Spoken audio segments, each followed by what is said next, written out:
नमस्कार दोस्तों, आज की इस वीडियो में हम डिस्कस करेंगे जनरल साइंस के कुछ इंपॉर्टेंट क्वेश्चंस जो मेनली प्रीवियस एचपीएसएससी हमीरपुर के एग्ज़ाम में ये क्वेश्चंस पूछे गए थे। तो फ्रेंड्स, इन क्वेश्चंस के मैं आपको जितने भी आंसर बताऊंगा वो फाइनल आंसर की के अकॉर्डिंग ही बताऊंगा। तो इन क्वेश्चंस के आपने शॉर्ट फॉर्म में नोट्स ज़रूर बना लेने हैं।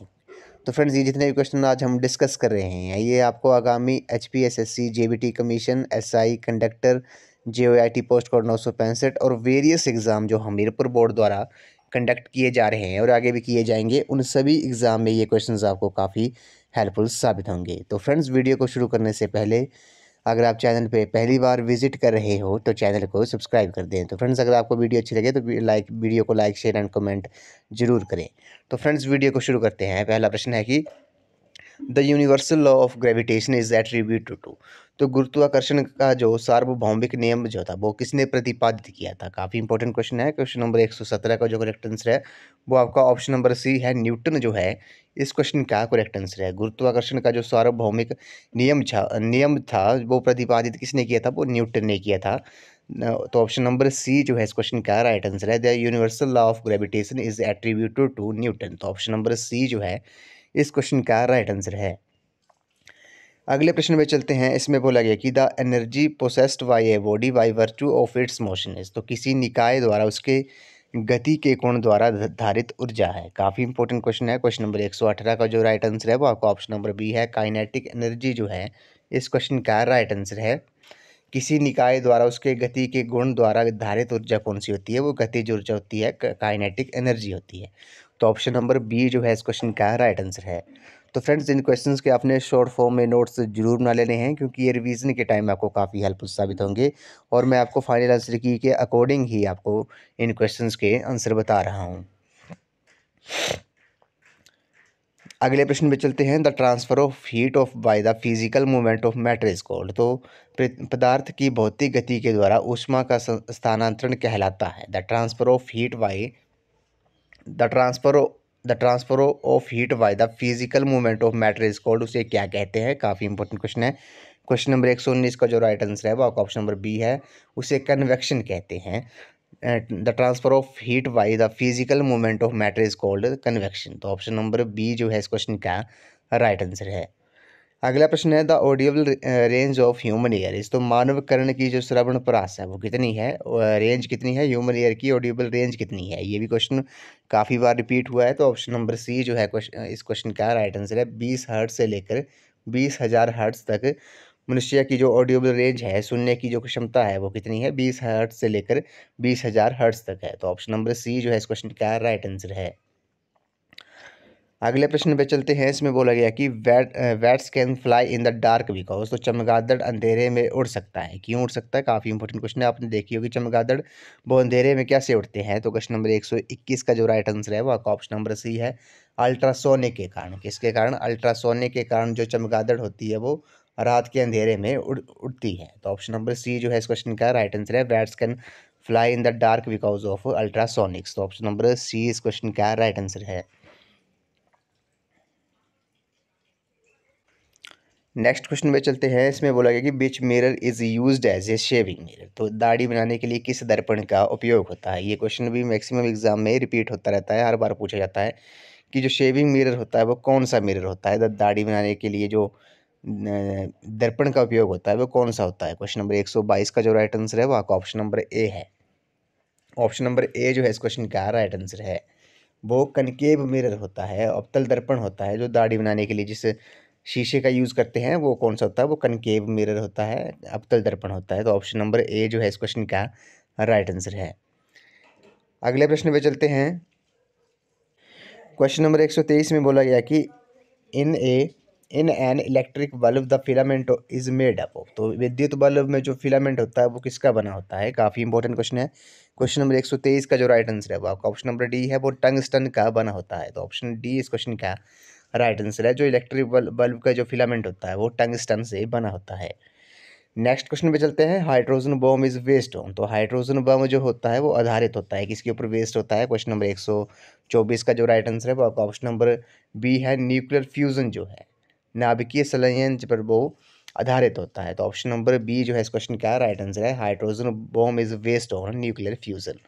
ऑप्शन नंबर बी जो है इस क्वेश्चन का राइट आंसर है। अगर आपसे एटम बम पूछा जाए कि एटम बम किस पे बेस्ड होता है, तो वो आपका न्यूक्लियर फ्यूजन पे होगा, ये भी आपने याद रखना है। तो hydrogen bomb is based on nuclear fusion.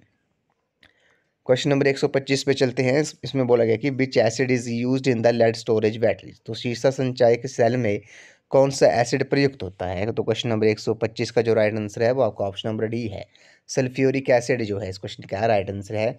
Which acid is used in lead storage batteries. तो लेड स्टोरेज बैटरीज में कौन सा एसिड यूज होता है? वो सल्फ्यूरिक एसिड यूज होता है। तो ऑप्शन नंबर डी जो है इस क्वेश्चन का राइट आंसर है। अगले प्रश्न में चलते हैं, ब्लीचिंग पाउडर। तो ब्लीचिंग पाउडर किसे कहते हैं? क्वेश्चन नंबर 126 का जो राइट आंसर है वो आपका ऑप्शन नंबर सी है, कैल्शियम ऑक्सीक्लोराइड को ब्लीचिंग पाउडर कहते हैं। ऑप्शन नंबर सी जो है इस क्वेश्चन का राइट आंसर है, bleaching powder is calcium oxychloride. Option number C इस क्वेश्चन का करेक्ट आंसर है। अगले प्रश्न में चलते हैं, which is a good conductor of heat and electricity. तो ऊष्मा और विद्युत का सुचालक कौन है, ये आपने बताना है क्वेश्चन नंबर 127 में। तो ग्रेफाइट जो है इस क्वेश्चन का राइट आंसर है, graphite is a good conductor of heat and electricity. तो ऑप्शन डी इस क्वेश्चन का राइट आंसर हो जाएगा, ग्रेफाइट जो है वो गुड गुड कंडक्टर है किसका? हीट और इलेक्ट्रिसिटी का। अगला प्रश्न है, ब्रॉन्ज इज एन। तो ब्रॉन्ज क्या है, कांसा क्या है? ये भी काफ़ी इंपॉर्टेंट क्वेश्चन है। क्वेश्चन नंबर 128 का जो राइट आंसर है वो आपका ऑप्शन नंबर सी है, bronze is a mixture. Option C जो है इस क्वेश्चन का राइट आंसर है। क्या है? ब्रॉन्ज जो है वो एक मिक्सचर है। ये आपने कमेंट सेक्शन में बताना है कि किस किस का ये मिक्सचर है ब्रॉन्ज जो है। तो ऑप्शन नंबर सी जो है इस क्वेश्चन का राइट आंसर है। तो फ्रेंड्स, इन क्वेश्चंस के मैं आपको जो आंसर बता रहा हूँ वो फाइनल आंसर की के अकॉर्डिंग ही बता रहा हूँ, जो हमीरपुर बोर्ड ने जारी की थी। नेक्स्ट क्वेश्चन में चलते हैं, glass is best described as a. तो कांच श्रेष्ठ वर्णित है। तो ग्लास इज वेस्ट डिस्क्राइब्ड, इससे हम कैसे डिस्क्राइब कर सकते हैं? क्वेश्चन नंबर 129 का जो राइट आंसर है वो आपका ऑप्शन नंबर सी है, glass is best described a super cooled liquid. इसे सुपर कूल्ड लिक्विड कहते हैं, डिस्क्राइब कर सकते हैं हम ग्लास को। तो ऑप्शन नंबर सी जो है इस क्वेश्चन का राइट आंसर है, कांच श्रेष्ठ वर्णित है एक अति शीतल द्रव के रूप में। तो ऑप्शन नंबर सी जो है इस क्वेश्चन का राइट आंसर है।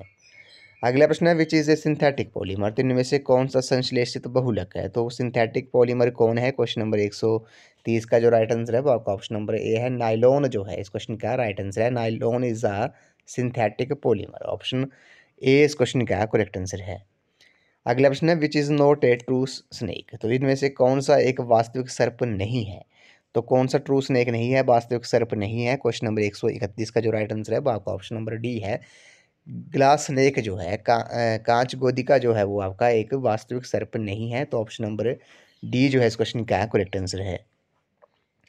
क्वेश्चन नंबर 132 में बोला गया कि very very is caused by the deficiency of which vitamin.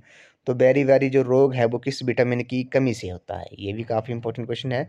तो इस क्वेश्चन का जो करेक्ट आंसर है 132 का, वो आपका ऑप्शन नंबर डी है, इनमें से कोई नहीं। क्या है? इनमें से कोई नहीं। इन ऑप्शंस में दी है उन किसी भी विटामिन की कमी से विटामिन वेरी वेरी रोग नहीं होता। ये आपने कमेंट सेक्शन में जरूर बताना है कि वेरी वेरी जो रोग है वो किस विटामिन की कमी से होता है, ये आपने कमेंट सेक्शन में बताना है। नेक्स्ट क्वेश्चन पे चलते हैं। इसमें बोला गया कि excess of water in body result in. तो शरीर में जल की अधिकता के परिणाम स्वरूप होता है। तो क्या होता है? Excess of water in body result in. तो इस क्वेश्चन का जो करेक्ट आंसर है क्वेश्चन नंबर 133 का, वो आपका ऑप्शन नंबर डी है, नन ऑफ दीज जो है इस क्वेश्चन का राइट आंसर है। शरीर में जल की अधिकता के परिणाम स्वरूप क्या होता है? इस क्वेश्चन का right answer option number D है। अगला प्रश्न है, दर्द निवारक दवा को कहते हैं? Pain relieving drugs are known as. तो उन्हें क्या कहते हैं? पेन रिलीविंग ड्रग्स जो होती हैं, दवा जो होती है उसे क्या कहते हैं? 134 का जो राइट आंसर है वो आपका ऑप्शन नंबर डी है, नन ऑफ दीज जो है इस क्वेश्चन का राइट आंसर है। क्वेश्चन नंबर 135 पे चलते हैं। 135 में बोला गया है कि इसमें बोला गया कि pacemaker is related to. काफ़ी इंपॉर्टेंट क्वेश्चन है, पेस मेकर जो है वो संबंधित है। तो इस क्वेश्चन का जो राइट आंसर है वो आपका ऑप्शन नंबर डी है, नन ऑफ दीज जो है इस क्वेश्चन का राइट आंसर है। पेस मेकर जो है वो किससे संबंधित है? ये आपने याद रखना है, ये हार्ट से है। किससे है? ये हार्ट से संबंधित है। तो ये ऑप्शन नंबर डी जो है इस क्वेश्चन का राइट आंसर हो जाएगा, pacemaker is related to heart. तो ऑप्शन में नहीं है, तो नन ऑफ दीज जो है इस क्वेश्चन का राइट आंसर है। ये आपने नोट कर लेना है कि पेस मेकर जो है उसका वो किससे संबंधित है? किससे संबंधित है? ये आपका हार्ट से संबंधित है। ऑप्शन नंबर डी इस क्वेश्चन का राइट आंसर है, pacemaker is related to heart. Option number D इस क्वेश्चन का राइट आंसर है। ये काफ़ी इंपॉर्टेंट क्वेश्चन है। इस वीडियो को लास्ट क्वेश्चन है, इसमें बोला गया कि आयरन इज एवेंटेडली फाउंड इन, तो आयरन प्रचुर मात्रा में पाया जाता है। तो आयरन किस में पाया जाता है? प्रचुर मात्रा में। ऑप्शन नंबर ए जो है इस क्वेश्चन का राइट आंसर है। ग्रीन वेजिटेबल्स जो है, हरी सब्जियों में जो क्या होता है, वो आयरन जो होता है वो प्रचुर मात्रा में पाया जाता है। तो ऑप्शन नंबर ए इस क्वेश्चन का राइट आंसर है। तो फ्रेंड्स आज की वीडियो में बस इतना ही। आज हमने प्रीवियस HPSSC हमीरपुर के एग्ज़ाम में जो जनरल साइंस के क्वेश्चंस पूछे गए थे, उन क्वेश्चंस को आज हमने इस वीडियो में डिस्कस किया। तो फ्रेंड्स इन क्वेश्चंस के मैंने आपको जितने भी आंसर बताए वो फाइनल आंसर की के अकॉर्डिंग ही बताए जो हमीरपुर बोर्ड ने जारी की थी। तो फ्रेंड्स इन क्वेश्चंस के अपने शॉर्ट फॉर्म में नोट्स जरूर बना ले रहे हैं, रिविज़न के टाइम आपको काफ़ी हेल्पफुल साबित होंगे। ये आपको आगामी HPSSC JBT commission SI conductor और various exam JYT post code 965 conductor various exam में ये क्वेश्चंस आपको काफ़ी हेल्पफुल साबित होंगे। तो फ्रेंड्स आई होप आपको वीडियो पसंद आई होगी। तो अगर आपको वीडियो अच्छी लगी है तो वीडियो को लाइक शेयर एंड कमेंट जरूर कर दें। तो आज की वीडियो में बस इतना ही। तो थैंक यू फ्रेंड्स।